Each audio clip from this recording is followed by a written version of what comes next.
असुर हमेशा से लोगों को कहानियों के माध्यम से अट्रैक्ट करते हैं कि ये ऐसे होते थे, उनके दांत लंबे होते थे और जाते थे और ऋषि मुनियों के हवन कुंड में कुछ कुछ मांस डाल देते थे, कुछ कुछ डाल देते थे और पूरा डिस्ट्रॉय कर देते थे। तो क्या वाकई में असुरों की कल्पना जो हमें कहानियों के माध्यम से बताई गई है, असुर ऐसे ही होते थे? अगर आज की डेट में आपको डायनासोर के फॉसिल नहीं मिले होते और मैं आपको यहाँ बैठ के बोलता कि एक बहुत विशाल का जानवर होता था जो जिसकी गर्दन ऐसी होती थी, पूंछ वैसे, इतने बड़े नाखून होते थे, उसके 2 हाथ छोटे होते थे, उसके 2 पैर बड़े होते थे, तो आप बोलते दिमाग सही जगह पे है। तो हर वो चीज जो प्रमाणित नहीं हुई है जरूरी नहीं है कि वो मिथ्या है। शुक्राचार्य ने शिव जी से एक वरदान लिया था कि वो किसी भी मरे शरीर को वापस जीवित कर सकते थे। तो देव लोग लड़ते थे, थकते थे, जीतते थे, मारते थे और जैसे ही जाते थे सूर्यास्त में थोड़ा सा आराम करने, अगले दिन सुबह वही सारे फिर खड़े हो जाते, सारे राक्षस। हाँ, क्योंकि वो शुक्राचार्य रात भर गुड मॉर्निंग कर देते थे उनकी। सोचा देवों ने कि ऐसे तो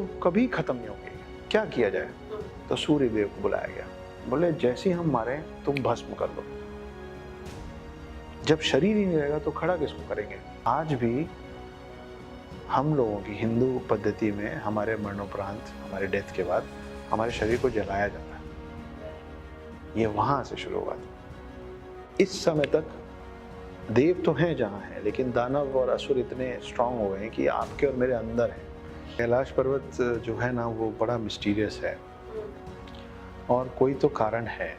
मतलब अभी हम बात कर रहे थे ना, मार्स पे चले गए, मून पे चले गए, कैलाश पर्वत अभी तक कोई चढ़ नहीं पाया, जबकि माउंट एवरेस्ट उससे ऊंचा है। वहां तो चढ़ गए और सब, कंचनजंगा चढ़ गए और मेरू चढ़ गए, पता नहीं क्या क्या चढ़ गए, ये कोई नहीं चढ़ पाया।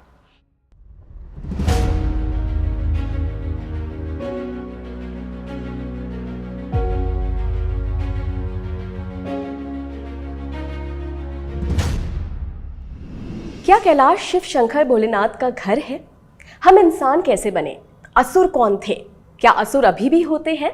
परीक्षित की जान श्री कृष्ण ने कैसे बचाई? सनातन पौराणिक इतिहास काफी रोमांच से भर देता है और साथ में विश्वास भी पैदा करता है। नमस्कार, आप देख रहे हैं स्पीकिंग ट्री का खास शो कनेक्ट विद अंतःकरण और आज के अंतःकरण में हम इन्हीं सारे सवालों के जवाब ढूंढने की कोशिश करेंगे। तो आज के अंतःकरण में हमारे साथ बहुत इंटरेस्टिंग पर्सन जुड़ रहे हैं। मैं स्वागत करना चाहूंगी अक्षत गुप्ता का। आप बेस्ट सेलिंग ऑथर हैं, स्क्रिप्ट राइटर हैं और साथ ही साथ आप बहुत सारी माइथोलॉजिकल चीज़ों पर आपका एकदम पकड़ रहती है। बहुत सारे पॉडकास्ट भी आप शूट कर चुके हैं इस पर। तो अक्षत, आपकी एक खासियत है, आपके अंदर वो जो स्टोरी टेलिंग की पावर है ना, बड़ी ख़ास है, मुझे तो ऐसा ही लगता है।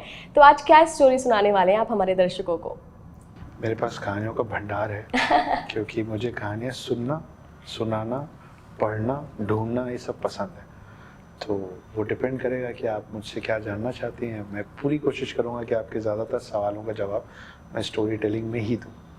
अक्षत, जनरली अगर हम भारत की सभ्यता की बात करें, हमारा जो पौराणिक इतिहास है सनातन धर्म का, उसको लोग मिथ मान लेते हैं। पूरी दुनिया में ये मिथ के नाम से फेमस है, माइथोलॉजी।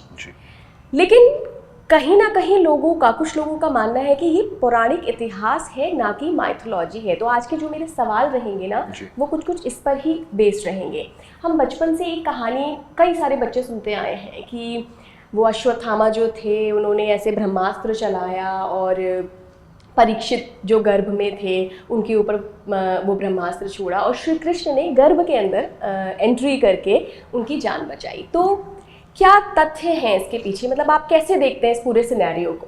देखिए, हर वो चीज़ जो हमारी पौराणिक कथाओं में कहा गया है, उसको हमको शब्द से शब्द लेने की ज़रूरत नहीं होती है। अच्छा जी, क्या होता है ना कि हम 5000 साल, पिछले 5-6 हजार साल से we have started documenting things. हम चीज़ें लिख के करते हैं। उसके पहले की जो पद्धति थी ना, वो सिर्फ बोल के थी, वर्बल चलती थी। आपको डार्विन्स थ्योरी ऑफ इवोल्यूशन याद करने में मुश्किल होगी, आपको केमिस्ट्री का पीरियोडिक टेबल याद करने में मुश्किल होगी, लेकिन वहीं पे अगर मैं आपको दशावतार के 10 जो अवतार हैं, जिसमें 9 आ चुके हैं, उनकी कहानी सुनाऊंगा ना, तो आपको पूरे नाम और पूरी कहानियाँ याद रह जाएंगी। तो हमारे सनातन धर्म का ये तरीका शुरू से रहा है कि हम कहानियों के माध्यम से अपनी बहुत गहरी बातों को भी रखने की क्षमता रखते हैं। आपने जो कहा कि माइथोलॉजी कहते हैं, है ना, तो ये वही बात है कि कई हम हर चीज अलाउ करते हैं अपने सनातन धर्म में। आप मूर्ति पूजन करें हम तो भी आपसे प्यार करेंगे, आप मूर्ति पूजन ना करें या उसके फेवर में ना हो तो भी हमको फर्क नहीं पड़ता। तो वही बात है ना कि आप एक पत्थर को देख रहे हैं, उस पत्थर को आप देख के बोले तो सिर्फ पत्थर है, माने तो शिवलिंग भी हो सकता है। तो माइथोलॉजी वाली जो बात है वो वैसे ही है कि अगर आप उसको मिथ्या मानेंगे तो माइथोलॉजी, अगर आप उसको सत्य मानेंगे तो सत्योलॉजी। बट कुछ तो तथ्य होंगे, जैसे बहुत सारे तथ्य हैं, लेकिन जब एक मुंह से बात आगे बढ़ती है और कई जनरेशंस और कई पीढ़ियों तक जाती है तो उसमें प्लस माइनस होती रहती है। ये आज भी चीजें ऐड हो जाती हैं, कुछ ऐड हो जाती है। और कई चीजें देखिए हम उसको इसलिए बोलते हैं कि हम उसका मूल आप तक पहुंचा दें। उदाहरण के तौर पे मैं बताता हूँ, आपने अनगिनत जगह देखा होगा छोटे से छोटे गांव और बड़े से बड़े शहर में कि पीपल का और बरगद का पेड़ है जिसमें लोग मौली बांध रहे हैं, है ना, पूजा हो रही है, उसके नीचे भगवानों की तस्वीरें रख दी गई हैं, है ना। आप ये सोचिए कि वेस्टर्न कल्चर से कोई आएगा और ये देखेगा तो ये हमको पागल ही बोलेगा ना कि मतलब पेड़ की पूजा कर रहे हो तुम लोग, पागल हो क्या। अब इसके पीछे का साइंस समझिए आप। अच्छा, हमको, आपको और मुझे क्या मालूम है कि पीपल के पेड़ और बरगद के पेड़ की पूजा क्यों करते हैं। कुछ व्रत होते हैं, उन व्रतों के बीच में भगवान बसते हैं, मतलब उनके लिए बेसिकली पूजा की जाती है। तो ये माना जाता है कि पीपल के पेड़ और बरगद के पेड़ में भगवान बसते हैं। वो समय के साथ बदला तो कई बोलने लग गए कि उसमें भूत बसते हैं, छोड़ देते हैं कौन बसते हैं। आपको ये समझना पड़ेगा कि आज से 5000 साल 8000 साल पहले कोई भी किसी को ये नहीं समझा सकता था कि ऑक्सीजन और कार्बन डाइऑक्साइड क्या होता है। बिल्कुल सही कहा आपने। ठीक है, आप समझा ही नहीं सकते थे क्योंकि थोड़े से बुद्धिजीवी थे और ज्यादातर लोग सीधे साधे अनपढ़ गंवार लोग थे। अब उनको ये नहीं समझा जा सकता कि ऑक्सीजन और कार्बन डाइऑक्साइड क्या है, तो उनको आप ये कैसे समझाएंगे कि हर पेड़ दिन भर ऑक्सीजन प्रदान करता है, कार्बन डाइऑक्साइड ले लेता है, लेकिन रात को ज्यादातर पेड़ वापस ऑक्सीजन लेना चालू करते हैं और कार्बन डाइऑक्साइड छोड़ते हैं। इन सारे पेड़ों के बीच में पीपल, ये आपने देखिए आपके स्पीकिंग ट्री में ये बरगद बना हुआ है। पीपल और बरगद वो बड़े चुनिंदा पेड़ हैं जो रात को भी ऑक्सीजन देते हैं। ये समझा पाना पॉसिबल नहीं था। इसको इन्होंने सिंप्लीफाई किया मासेस के समझने के लिए। आपको ये भी बोला जाता है कि पेड़ के नीचे रात को नहीं सोना चाहिए। हाँ, इसीलिए बोला जाता है। जब और पहले क्या होता था, 15-20 घरों का एक गांव होता था और वो चारों तरफ से जंगलों से और पेड़ों से घिरा होता था। अब सबसे ज्यादा जो लकड़ी मिलती है वो एक बरगद और एक पीपल काटिए तो उसमें ज्यादा लकड़ियां मिलती। तो सबसे पहला थॉट क्या है कि सबसे पहले इसी को काट लो। उनको समझाना था कि अगर तुम ये काट दोगे ना तो एक ही रात में पूरा गांव मर जाएगा ऑक्सीजन की कमी से। तो आपको जिंदा रखने का काम ये दो पेड़ों के समुदाय कर रहे थे। तो जो जीवनदायी होता है उसकी पूजा की जाती है ना। आप अपने माता पिता का चरण स्पर्श करते हैं। तो अगर पूरी रात आपको जीवन देने वाले ये दो पेड़ बचे तो उनकी पूजा करना सिखा दिया गया। अब हम इस बैक स्टोरी को भूल चुके हैं, हमको नहीं पता। हमको सिर्फ ये मालूम है कि ये लोग तो बेवकूफ लोग हैं जो पीपल और बरगद के पेड़ में सिर्फ धागा बांध के ऐसे करते हैं। यही मान्यता है ना। तो ऐसी हर चीज के पीछे ना बहुत सारी कहानियां हैं, लेकिन हम कहानियों को पकड़ लिया हमने। कहानियों का जो बॉटम लाइन है कि ये जो कहानियों क्यों है उसको भुला दिया गया। तो ये परीक्षित वाली कहानी से क्या समझाना चाह रहे थे? परीक्षित, देखिए महाभारत हुआ है, मैं ये नहीं बोल रहा हूँ कि पूरा महाभारत ही एक मिथ्या है, ऐसा नहीं है। महाभारत हुआ है, अस्त्र होते थे, अश्वत्थामा थे। मैं था नहीं बोलूंगा, मैं थे बोलूंगा। उसका कारण मैं आपको आने वाले समय बताऊंगा। रावण था, अश्वत्थामा थे, आऊंगा उस पर। जब हमको ये समझने के लिए थोड़ा सा पीछे चलना पड़ेगा।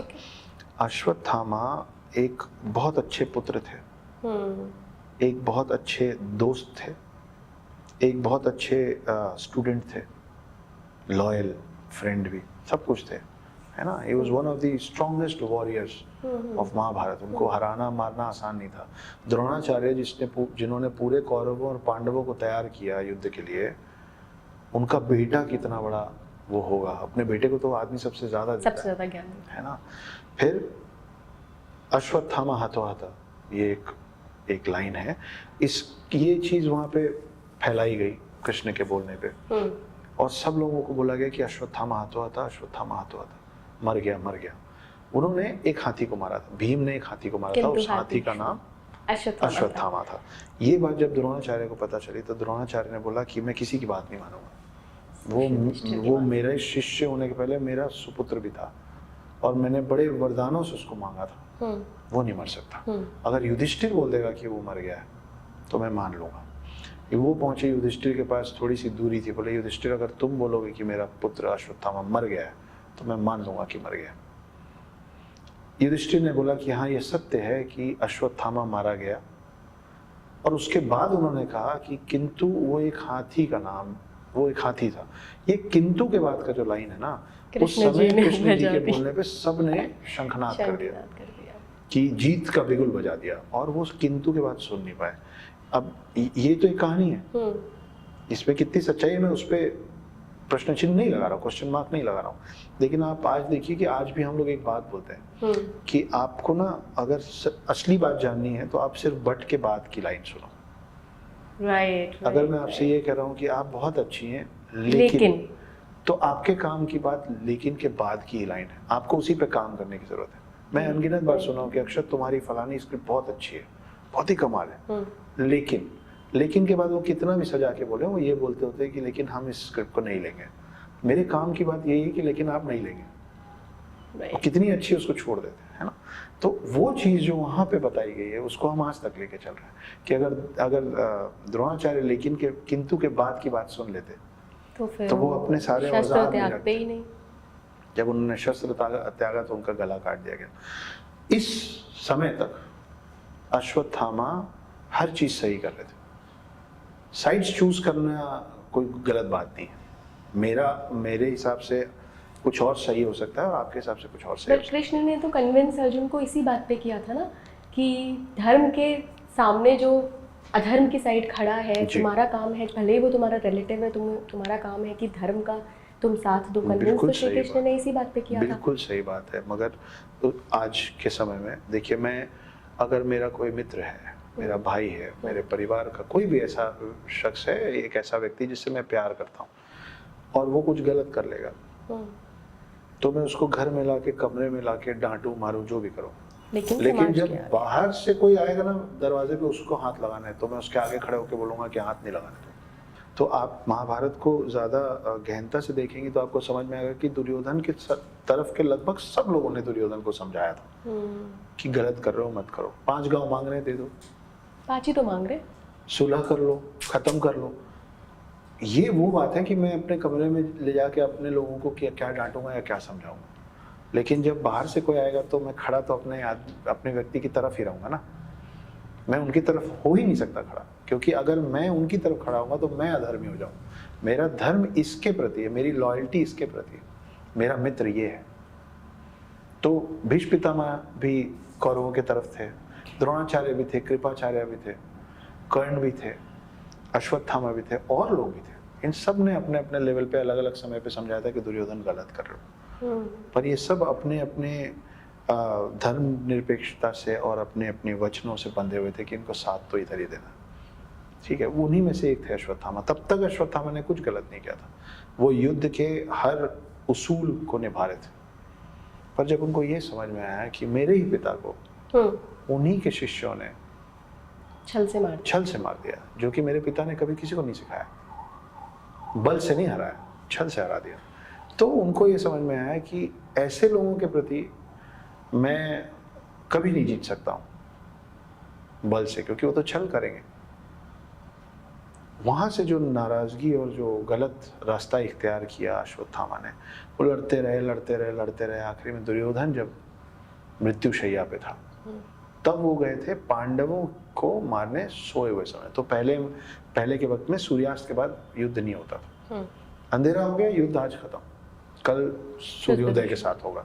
तो यहाँ पे उन्होंने ये तोड़ा, एक रूल तोड़ा और एक नियम तोड़ा, और वो नियम इसलिए तोड़ा कि उनका मानना यह था कि मैं नियम उनके विरुद्ध तोड़ रहा हूँ जिन्होंने मेरे से पहले नियम तोड़ा, धोखे से मारा मेरे पिता को। तो जो धोखा कर रहा है, बोलते हैं ना, चोर के घर चोरी चोरी नहीं कहलाती, हेरा फेरी कहलाती। ये वो वाली बात है कि मैं उनकी तरफ कैसे डिग्निफाइड रहूं जिनकी खुद की डिग्निटी नहीं है मेरी नज़र में। तो वो गए थे शिविर में रात को पांडवों को मारने, पर उस दिन पांडव नहीं थे। पांडवों के 5 बच्चे सोए हुए थे, वो सारे मर गए। वो जो 5 बच्चे मरे उनके सगे मामा थे कृष्ण।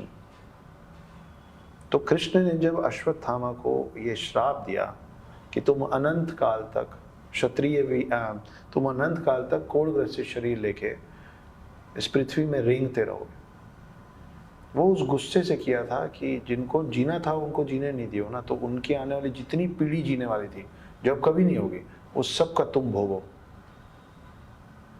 तो इसके होने के पहले ये हुआ था कि जब अर्जुन, पांडव और कृष्ण नदी से लौटे और उनको पता चला कि एक शिविर में जिन लोगों को मारा गया पांडव समझ के वो हमारे बच्चे थे, तो एक मामा रोया और 5 पिता रोए क्योंकि गलत तरीके से मारा गया था। तो अर्जुन बोला मैं अश्वत्थामा को मार दूंगा। जब अर्जुन और अश्वत्थामा का युद्ध चालू हुआ तो आप सोचिए कि अश्वत्थामा भी उतने धुरंधर और उतने बड़े योद्धा थे कि उनके पास भी ब्रह्मशिरा और ब्रह्मास्त्र जैसे अस्त्र थे।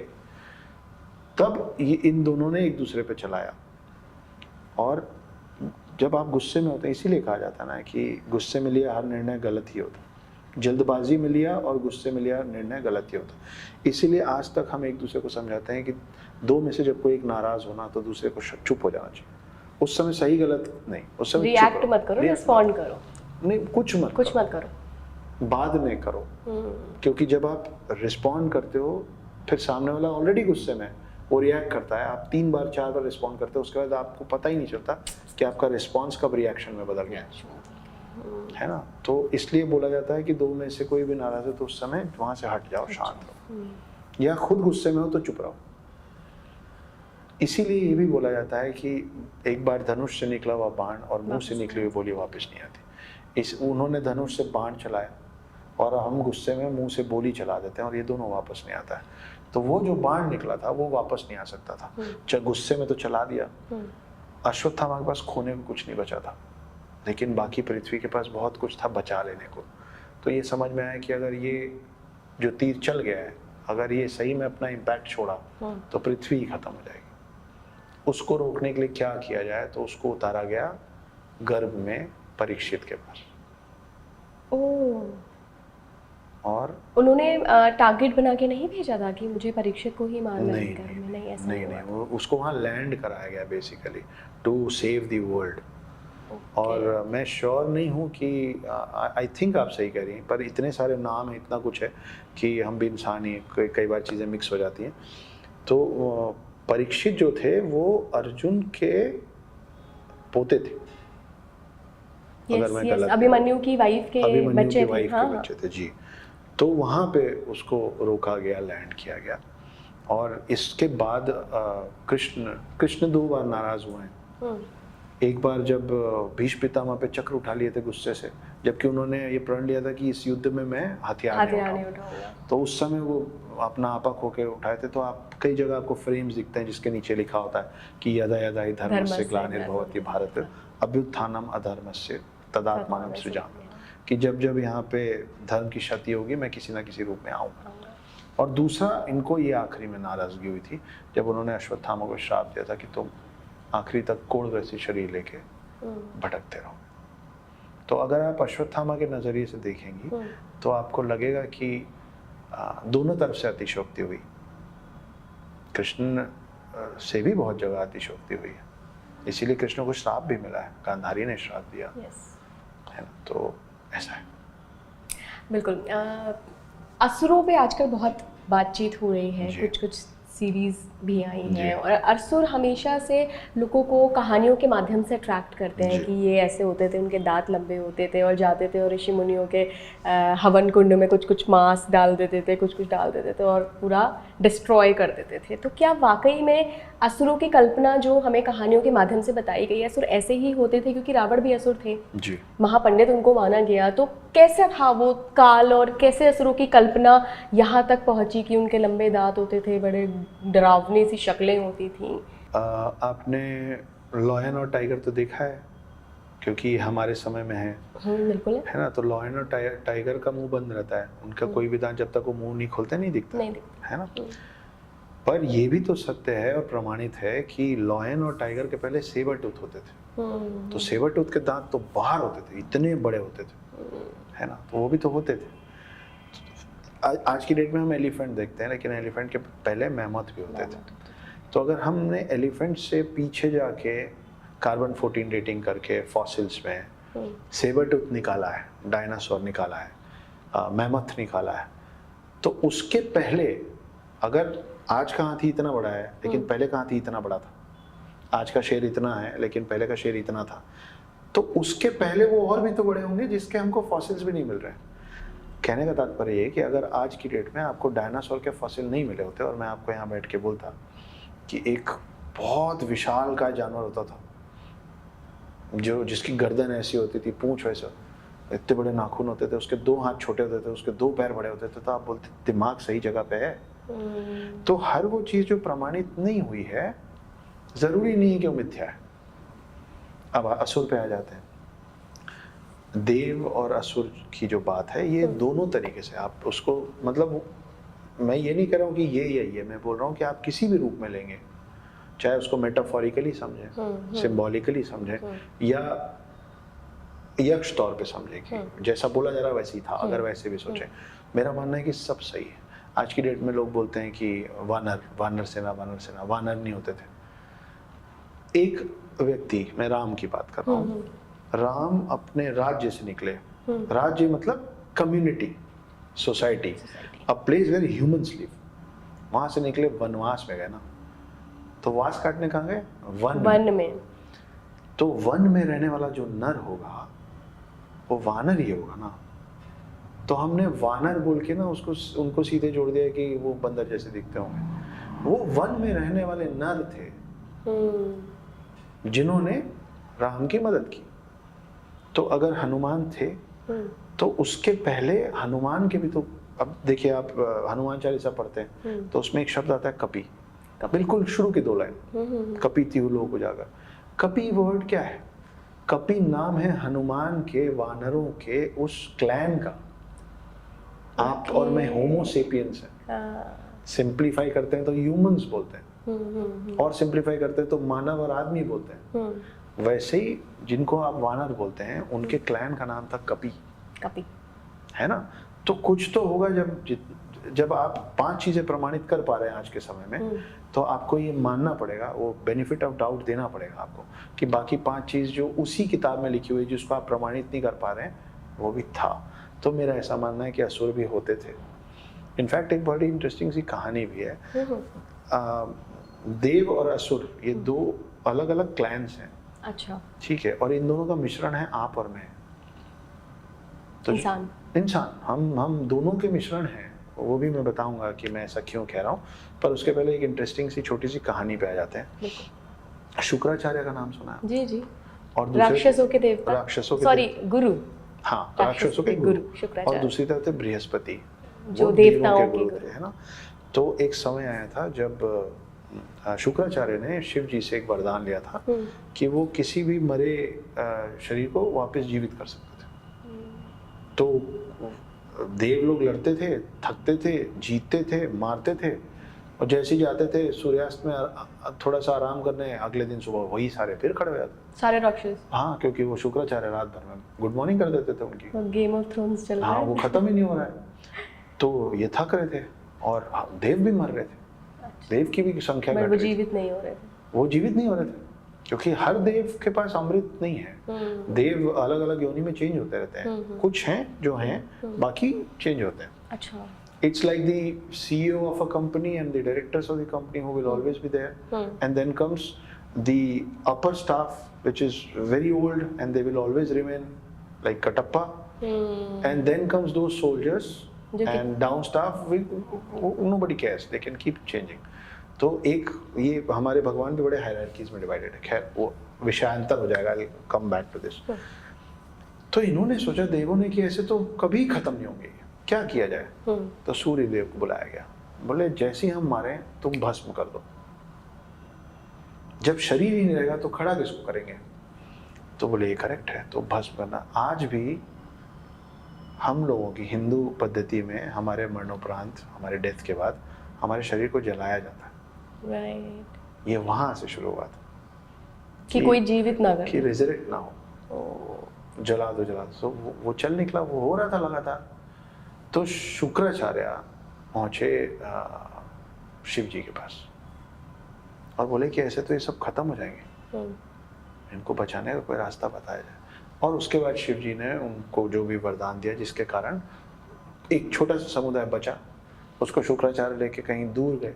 अच्छा, और वो भी फ्लरिश कर रहे हैं, क्योंकि शुक्राचार्य ने बोला कि ये अच्छे हैं बुरे हैं उसको छोड़ दीजिए, लेकिन ये भी एक क्लैन है, तो कोई भी एक क्लैन दूसरे क्लैन को खत्म कर दे, ये वाजिब बात नहीं है। तो अभी ये क्लैन कहाँ है? ये क्लैन आपके अंदर है, ये क्लैन मेरे अंदर है, उस पर मैं आऊँगा। अब उसके पहले एक बात बताता हूँ, जंगल में जब आप जाते हैं तो क्या आपको सिर्फ घास खाते हुए और पेड़ पौधे खाते हुए जानवर मिलते हैं? नहीं, आपको कार्निवोरस एनिमल्स भी मिलते हैं। जैकल मिलता है, फॉक्स मिलता है, शेर मिलता है, जो आप सामने आ जाए तो आपको खा जाए। तो ये जो बैलेंस है ना, ये बैलेंस पृथ्वी की हर चीज में है। पृथ्वी खुद बैलेंस्ड है, तभी ना एक एक्सिस में हम घूम रहे हैं।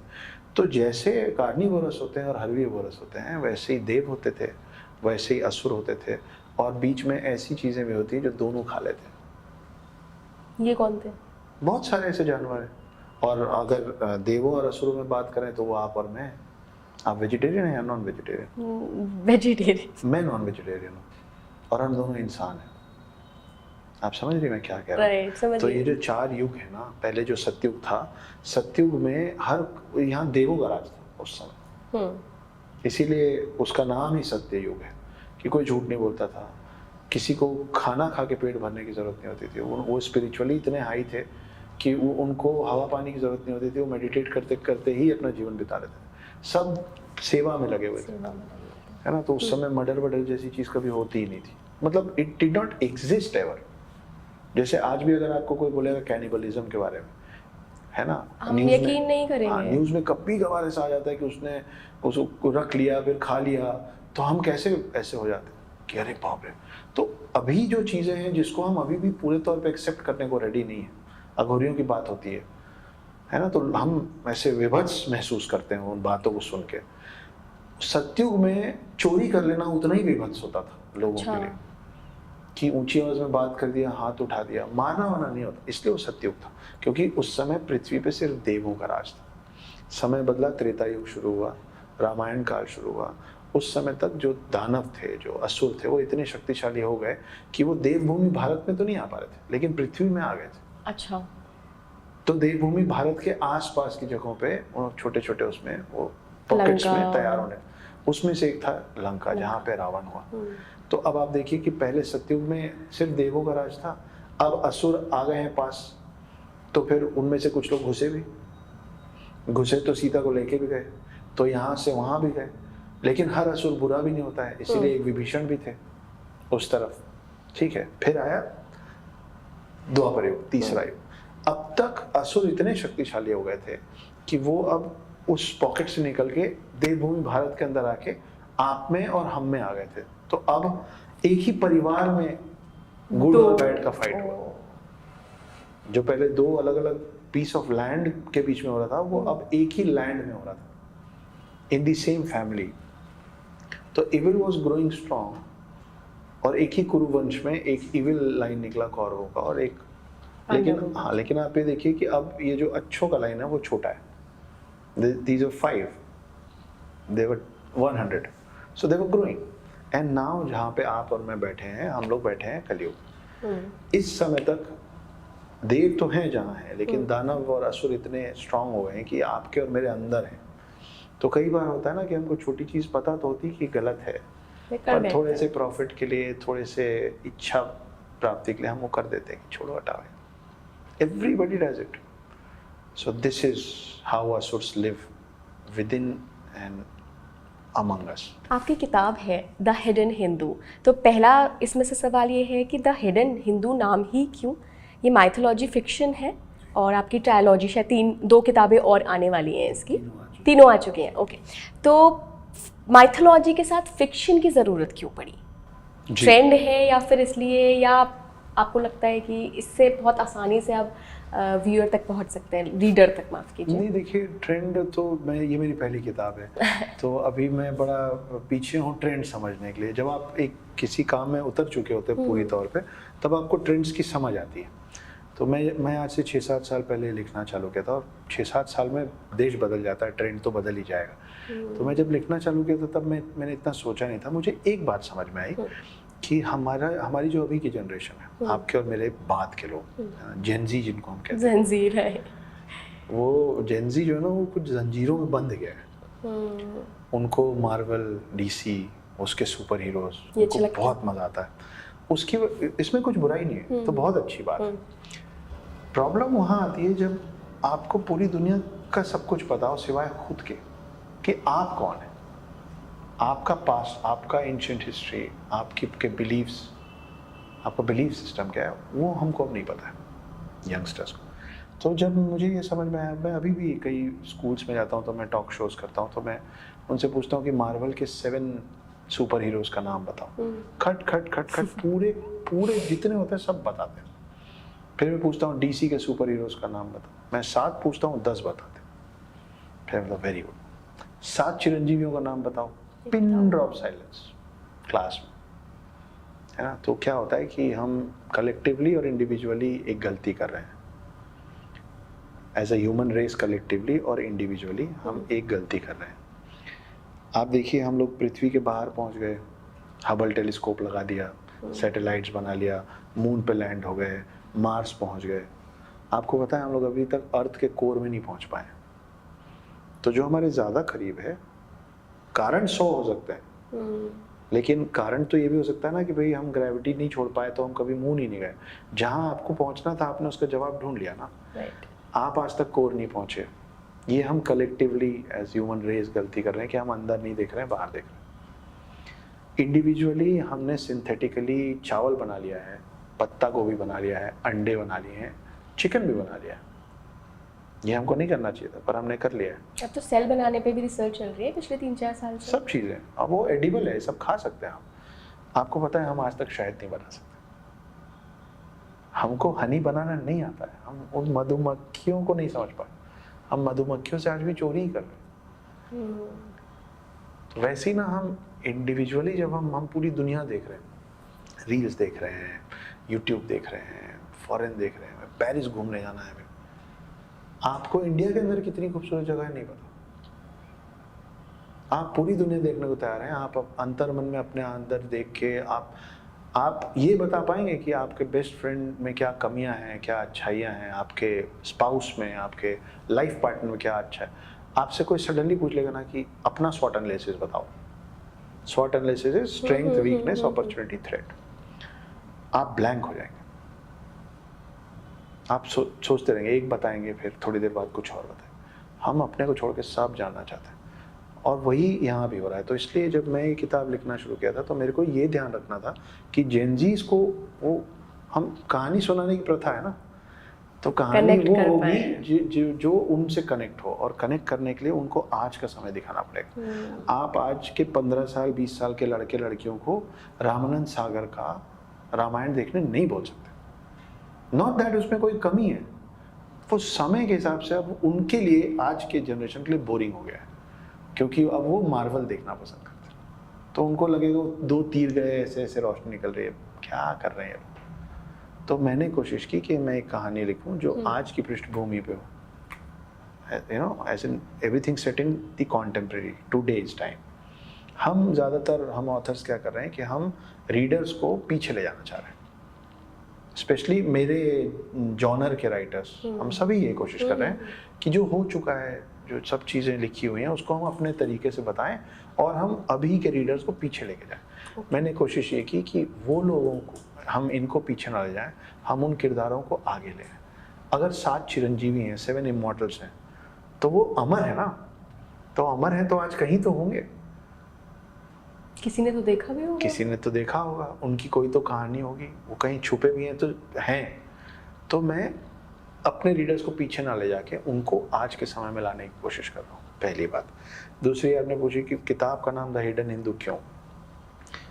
इस पे 2 जवाब है इला जी। पहला जवाब ये है कि मेरी कहानी का ये जो किरदार है ओम शास्त्री, जो एक अघोरी के रूप में पकड़ाया है, और जब उसका इंटरोगेशन कर रहे हैं, उससे सवाल जवाब कर रहे हैं, तो वो कहता है कि मेरी ना उम्र बढ़ती है ना मैं मरता हूँ, मैं चारों युग जी चुका हूँ बिना मरे।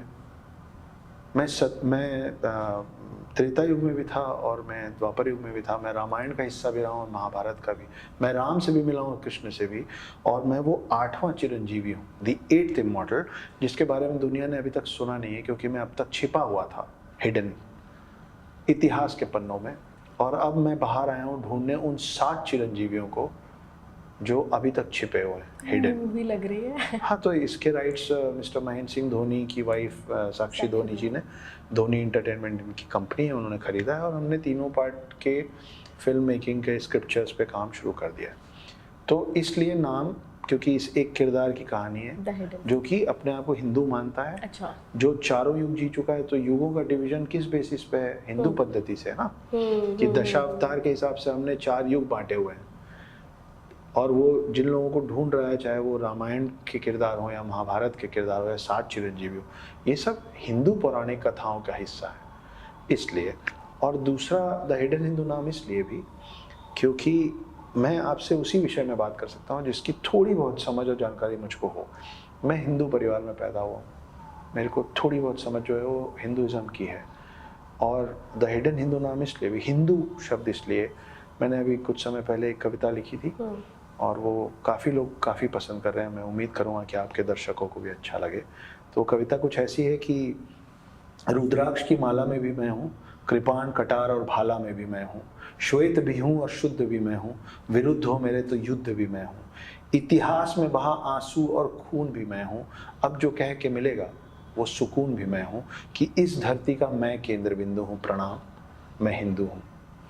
चिता की अग्नि, गंगा का पानी, कब्र की मिट्टी और लोबान भी मैं हूँ, पीर फकीर अली वली सिया व राम का हनुमान भी मैं हूँ, भोला हूँ सरल भी, तुम्हारा मित्र भी मैं हूँ, घोल भी दूं तुमको और घुल भी जाऊं तुम में, कुछ ऐसा चरित्र भी मैं हूँ, इस धरती का मैं केंद्र बिंदु हूँ, प्रणाम मैं हिंदू हूँ। प्रणाम का भाव भी मैं हूँ, आक्रमण का घाव भी मैं हूँ, सहनशील स्थिर और शांत भी मैं हूँ, देवभूमि भारत का हर प्रांत भी मैं हूँ, शक्ति भक्ति और ना थकती क्रांति भी मैं हूँ, तूफान हूँ और तूफान से पहले की शांति भी मैं हूँ, इस धरती का मैं केंद्र बिंदु हूँ, प्रणाम मैं हिंदू।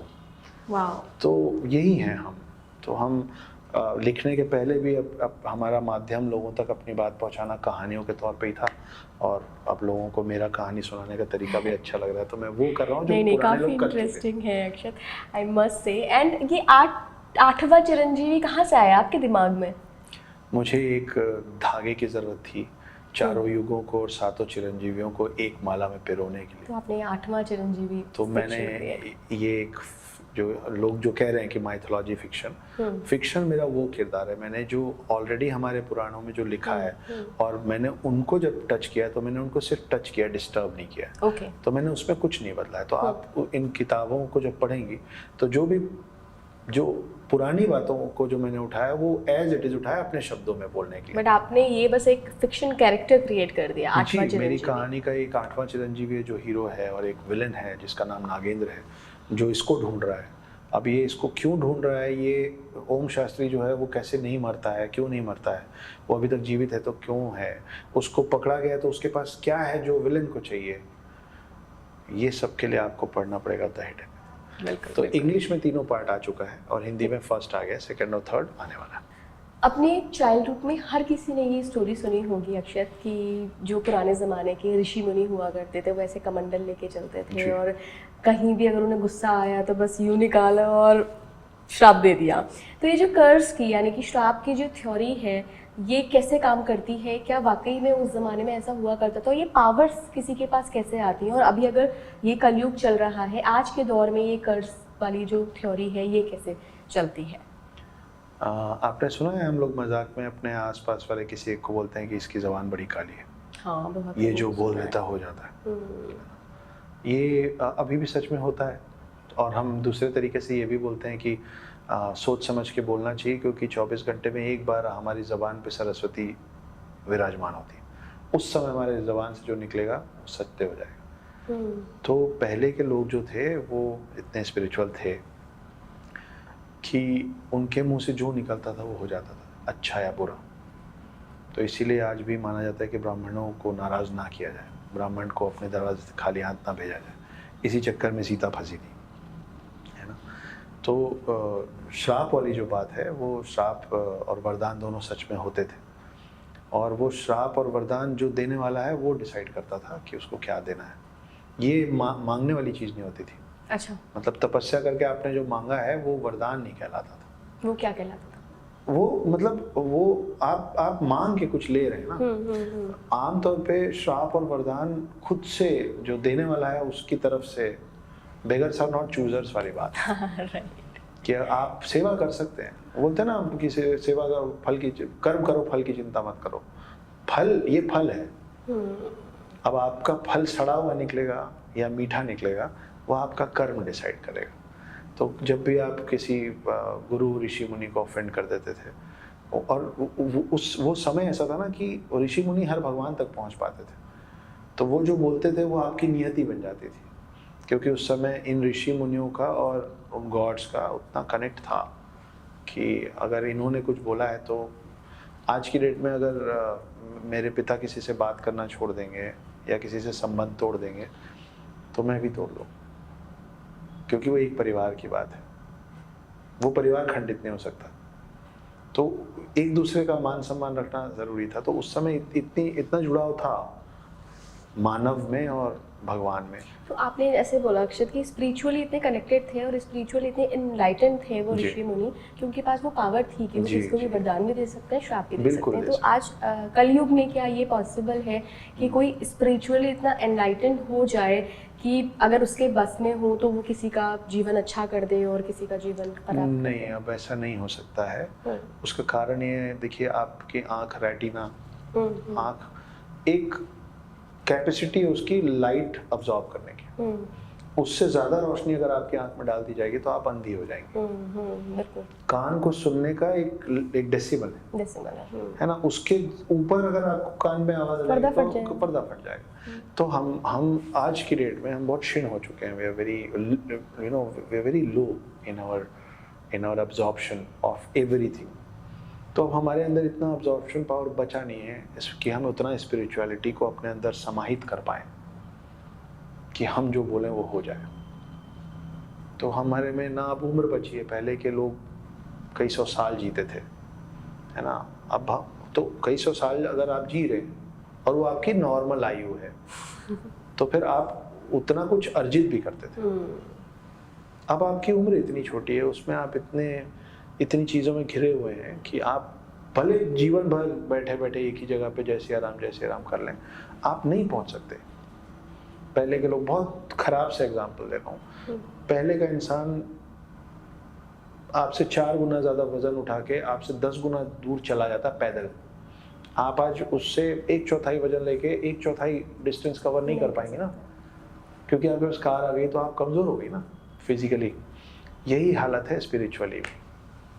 अच्छा, श्री राम और श्री कृष्ण का जो युग था उस समय में क्या ह्यूमंस हमारे आपके जैसे ही दिखते थे या कुछ अलग उनका स्ट्रक्चर था? कुछ आप इसके बारे में आपने पढ़ा है? पढ़ा तो नहीं है, पर सुना है कि जैसे जैसे समय बढ़ रहा है हम लोग हर महीने में घट रहे हैं। तो कलयुग के अंत में हम लोग 2-2, 3-3 फीट के होने वाले हैं। अच्छा। ये फैक्ट है। तो पहले के लोगों की उम्र, और ये तो प्रमाणित है, तो सबके सामने कि हम भी बोलते हैं ना कि यार हमारे पुराने लोग कितना जीते थे और लंबे भी हुआ करते थे। ऑफ कोर्स लंबे हुआ करते थे। हमारी हाइट एवरेज हाइट कम हो गई है, ये साइंटिफिकली प्रूव्ड है। हम लोग का एवरेज लाइफ स्पैन घट गया है। तो पहले का एवरेज लाइफ स्पैन 70-80 होता था, अभी हम 50s लगभग पहुंच गए, 60s भी नहीं बचे, है ना। तो ये तो लगातार घट रहा है। तो अभी हम जो शुरू में बात कर रहे थे कि पहले शेर इतना, अभी का शेर इतना है, पहले सेबर टूथ होता था, अभी का एलिफेंट इतना है, पहले मेमथ होता था। तो हर चीज़ डिक्लाइन हो रही है। तो हम इस चीज़ पे लड़ नहीं सकते कि हमारा हाइट पर्सनालिटी पहले इससे बेटर और बड़ा होता था। तो हम होते थे 6-6, 7-7, 8-8 फीट के। आप बहुत दूर नहीं जाते हैं, हम शिवाजी की जो 100 लोगों की आर्मी थी जिन्होंने पूरा किला बना दिया, वो किले का एक पत्थर हमसे ना हिले, और वो 100 लोग मिलके पूरा किला बनाए, हजारों पत्थर लगे। उनके वो कंधे पे लेके चलने वाले जो बजूका टाइप के जो वो हैं कि पीछे एक आदमी खड़े होके पलीते पे आग लगा देता था और वो चलता था, वो कंधे पे रख के चला देते थे। मैं खुद गया हूँ, मैं देखा हूँ, मैं उसको हिला नहीं पाया था, उठाना तो भूल जाइए, ऐसे मूव नहीं हुआ मुझसे, जबकि वो सिलेंड्रिकल है, मैं उसको रोल नहीं कर पाया। लेकिन वो बनाया भी गया, उसको उतने ऊपर चढ़ाया भी गया। तो हम बहुत कमज़ोर लोग हैं स्पिरिचुअली, फिजिकली। अक्षत, आप एमपी छत्तीसगढ़ की तरफ से बिलोंग करते हैं। भोपाल के पास एक जगह है भोजपुर, जहाँ के वो शिवलिंग फेमस है।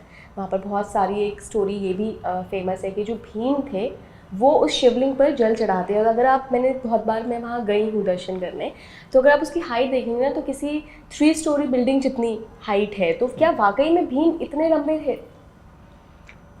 भीम के लिए बोला जाता है कि 100 हाथियों का बल उनमें था।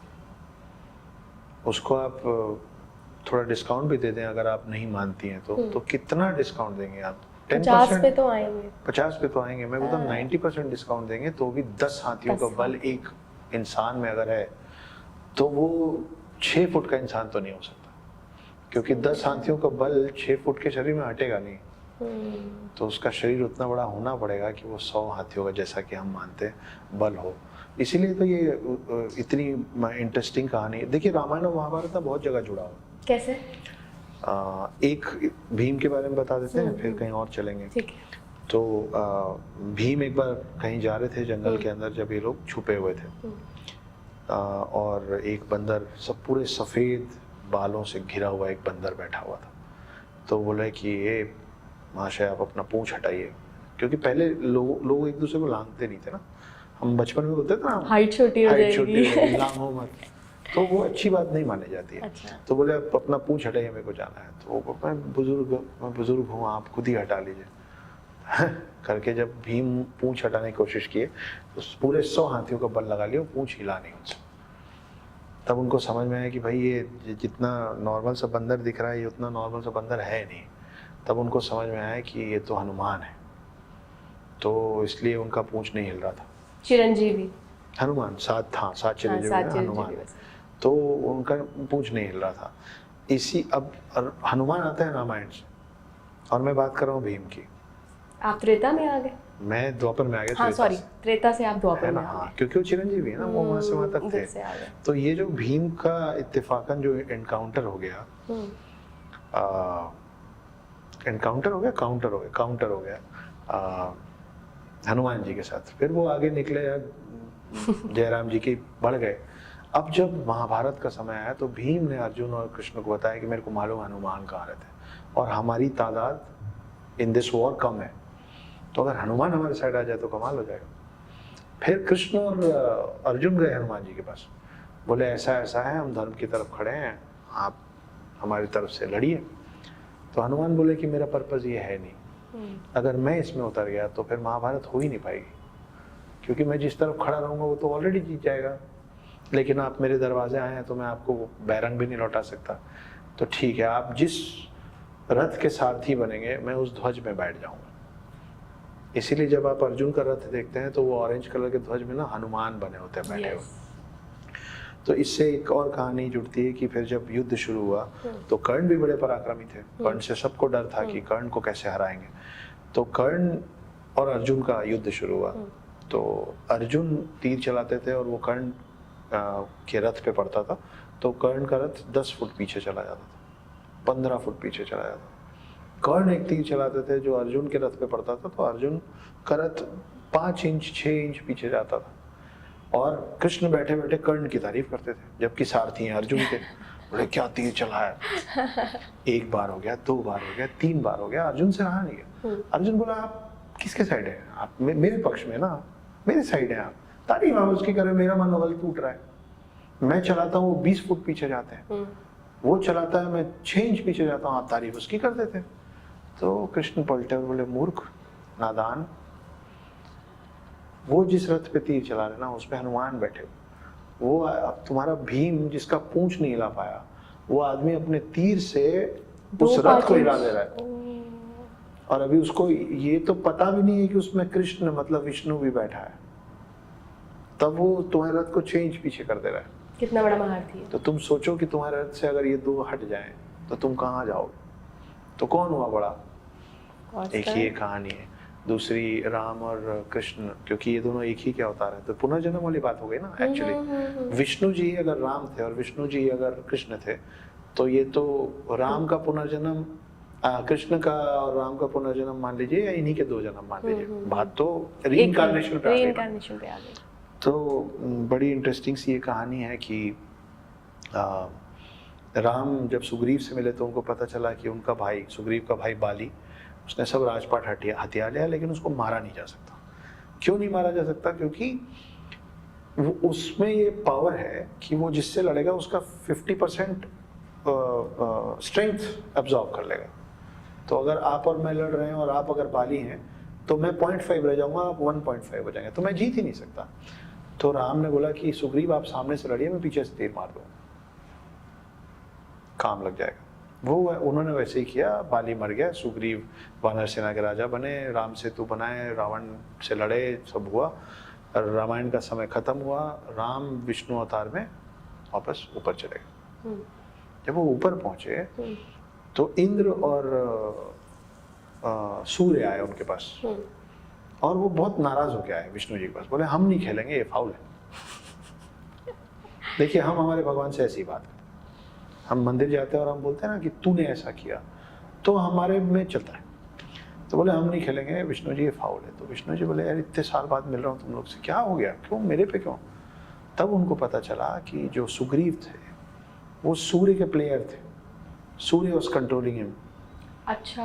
और जो बाली था वो इंद्र का प्लेयर था, इंद्र वाज कंट्रोलिंग। और बाली का जीतना तय था, मतलब इंद्र का जीतना तय था। लेकिन विष्णु जी राम अवतार में आए और टेबल्स टर्न्ड। तो जिसका जीतना तय था वो हार गया, जिसका हारना तय था वो जीत गया। तो इनका गेम बिगड़ गया ना विष्णु जी का। तो विष्णु जी को रियलाइज हो कि गलती से गलती हो गई। तो विष्णु जी ने बोला कि कोई बात नहीं, अगली बार जाऊंगा ना तो मैं इसको बैलेंस कर दूंगा। त्रेता युग खत्म हुआ, द्वापर युग शुरू हुआ। विष्णु जी कृष्ण का अवतार लेके वापस आए, और इस बार उन्होंने इंद्र पुत्र अर्जुन का साथ देके सूर्य पुत्र कर्ण को हराया। ये वहां से कनेक्टेड है कहानी। तो ये रामायण से महाभारत तक कनेक्टेड है। ठीक है, ये बहुत कम लोगों को पता है, ये मैं पहली बार सुन रही हूँ जी। लेकिन इसी कहानी में एक थोड़ा सा और एक्सटेंशन है, और वो और इंटरेस्टिंग। बताइए। फिर महाभारत खत्म हो गई। ठीक है। फिर कृष्ण द्वारकाधीश बने, द्वारका नगरी बनाए। फिर श्राप था तो पूरा द्वारका साल्वा ने डुबो दिया। Salva was another demon like Ravan. उन्होंने भी पुष्पक विमान से भी बड़ा एक स्पेसशिप, वो खैर अलग बात है।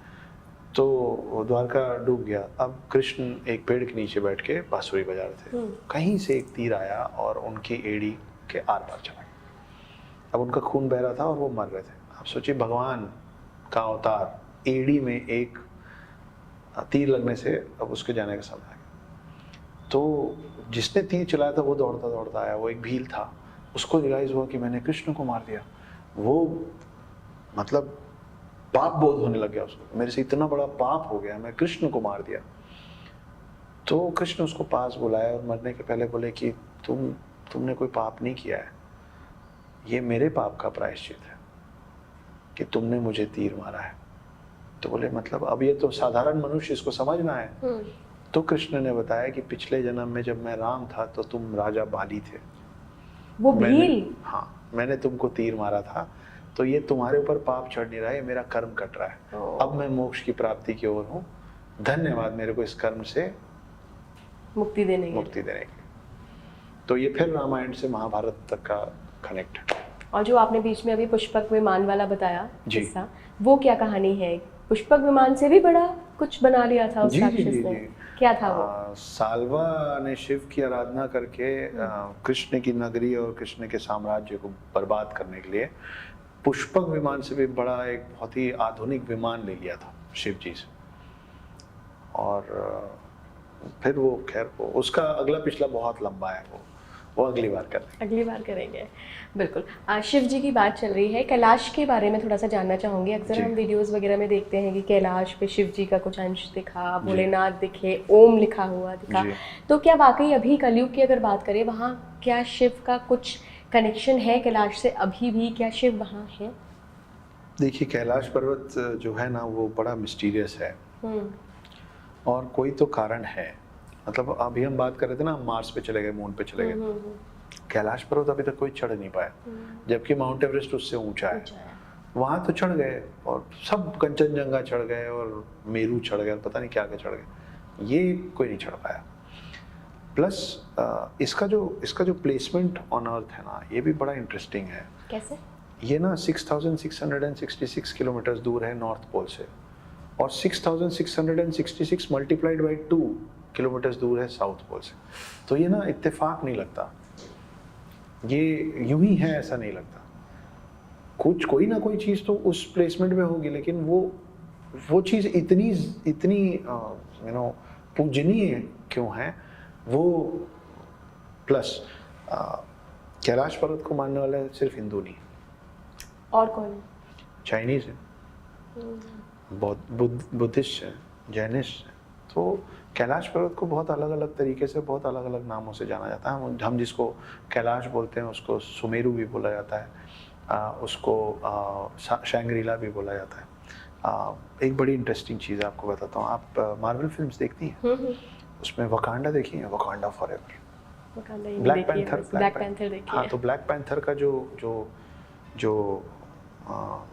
सिटी है, उस सिटी का नाम है वकांडा। अच्छा, मैं भूल गई, बहुत कोई बात नहीं, जो दिखता नहीं है, जो जब प्लेन अंदर जाता है तब सडनली यस तब इमर्ज होता है। लेकिन नेकेड आई से जब आप देखते हैं तो पूरा जंगल दिखता है। जंगल दिखता है। You've seen that scene? Yes. ये सीन इन लोगों के पास कैसे आया आपको पता है? कैलाश पर्वत पे एक कैमोफ्लेज्ड हिडन सिटी है, उसका नाम है ज्ञानगंज जी। और वो जो ज्ञानगंज है वो हम में से किसी को दिखता नहीं, वो दिखता ही नहीं है। तो अगर आप ध्यान से ब्लैक पैंथर का फर्स्ट पार्ट फिल्म देखेंगे ना, तो जब ब्लैक पैंथर को ये प्रूव करना होता है कि I am the worthiest of all, तो एक दूसरे क्लैन का बंदा आता है उससे लड़ने, वो झरने के ऊपर एक फाइट होता है कबीले के स्टाइल में। तो जो सामने से आता है ना, वो अपना फाइट शुरू करने के पहले ऐसे करके बोलता है ग्लोरी टू हनुमान, और फिर लड़ाई शुरू करता है। तो वकांडा फॉरएवर हम सीख गए कि वकांडा एक हिडन सिटी है। हमको ये नहीं मालूम है कि ये हमसे ले गए उठा के, ये हमारा कॉन्सेप्ट है।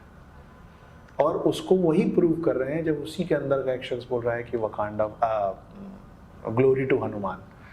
तो ये माना जाता है कि ज्ञानगंज जो शहर है, जो कैलाश पर्वत पे बसा है, जो आपको और मुझे नहीं दिखता है। देखिए, चार युग है, सतयुग, त्रेता युग, कलयुग, द्वापर युग और फिर कलयुग। कलयुग के बाद फिर से सतयुग आएगा।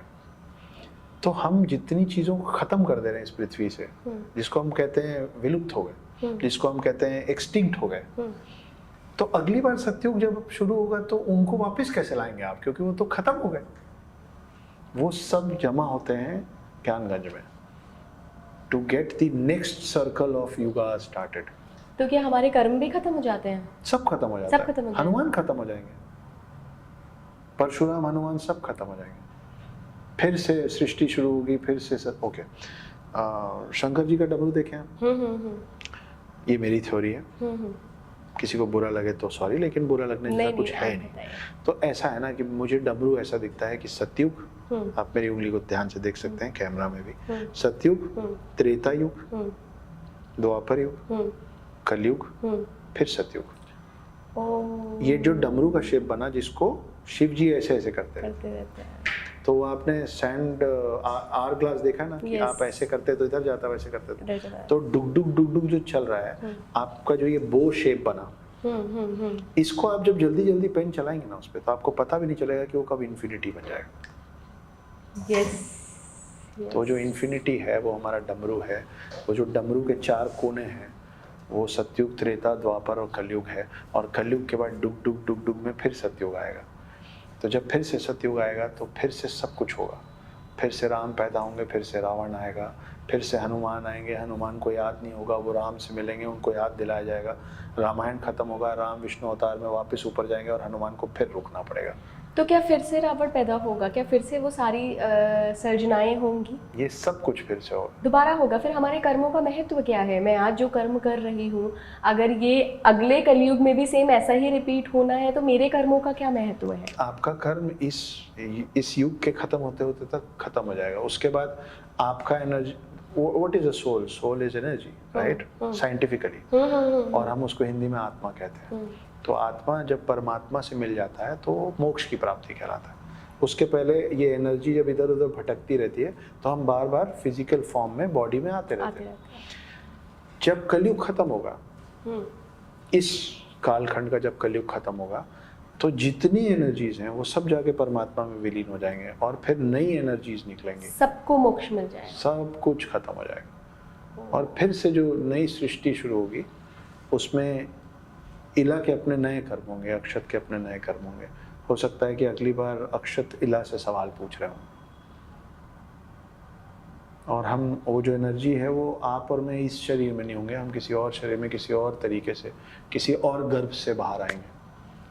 लेकिन ये जो मेन ऊपर की चीजें हैं ना, दी CEOs एंड डायरेक्टर्स, वो कहानी उस समय के आने वाले ह्यूमंस को समझाने के लिए सेम रहेगी। आखिरी सवाल, सभी युगों में लगभग हमने देखा है कि मनुष्यों के पास, जो भी उस युग में लोग थे उनके पास ऐसे तीर कमान होते थे और वो एक तीर चलाते थे और 100 बन जाते थे और 100 बन के बरसते थे, और ऐसे पुष्पक विमान हुआ करते थे। बहुत सारे हमने चमत्कार देखे हैं। तो अभी अगर कलयुग की बात करें तो क्या कलयुग में भी कुछ ऐसे हैं, कुछ जैसे कर्ण के कवच और कुंडल के बारे में बातचीत होती है, कई पिक्चरें भी बनी हैं और भी बहुत सारे गुप्त अस्त्रों की बात होती है। अभी कलयुग का स्टेटस क्या है? हम हर चीज में पीछे जा रहे हैं इला, हम टेक्नोलॉजी में भी पीछे गए। कैसे?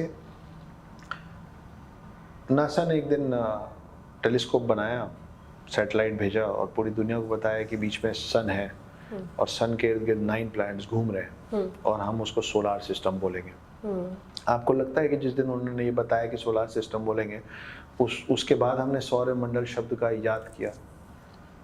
सौरमंडल हमारे वेदों में लिखा हुआ है। मतलब हमको पता था ना कि सोलार सिस्टम जैसी एक चीज होती है। कैसे? नेकेड आइज से तो हम 9 प्लैनेट्स नहीं देखे होंगे। उन्होंने बताया 9 प्लैनेट्स हैं।